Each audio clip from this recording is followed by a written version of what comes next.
नमस्कार दर्शक बंधु, आज आम प्रस्तुत करवा नड़िया तरकारी। तो से मु दुईटी नड़िया को कोरिकी रखी, किसी अरुआ चाउल भिजेकी रखी। तो मसलार आम नवा पियाज, सुखिला लंका, अदा, गोटे रसुण, किछि जीरा एवं गोटे टमाटो।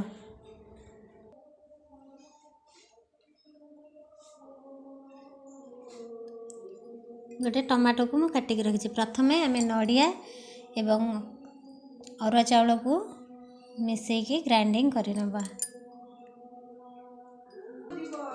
नड़िया ग्राइंडिंग कलापर से किसी मसला पकईदबा, किसी स्वाद अनुसार लुण पकईदबा,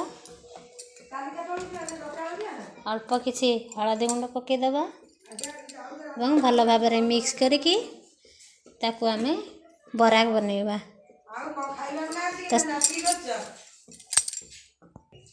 प्रथम एक कढ़ई गरम करवा, से किसी तेल पकईनबा एवं बाटिकी रखिथिबा नड़िया को बरा बनैबा। देखंतु बरा एबे गोटे पट हे आसलानी। एबे हमें आर पट को लौटे देबा एवं यही बड़ी भाव में सब बरा प्रस्तुत करनेबा। देखंतु यही परी भाव में हमें सब बरा बनै नबा।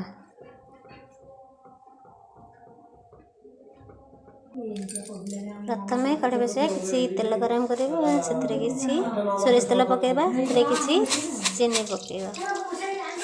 चीनी ऊपर को उठी आसले से मसला को चीनी भी ऊपर उठी आसले से किसी फुटण पकेबा, लंका गुंड पकेबा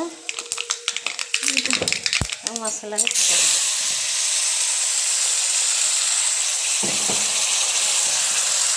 स्वाद अनुसार लुण पकईदबा, किसी हलदी गुंड पकईदबा और भल भाव में मिक्स करना। देखो मसला भल भाव में होगा, काटिक रखि टमाटो को पकईदबा।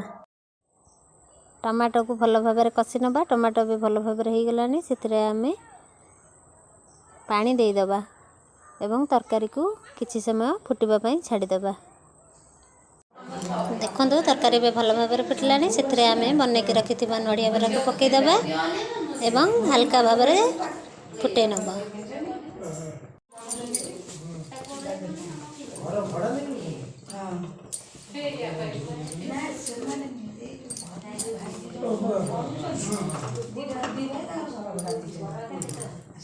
देखो तरकारी जस्ट फुटी आसलानी। आम गैस फ्लेम को ऑफ करदेबा एवं किसी गरम मसला पकईनबा।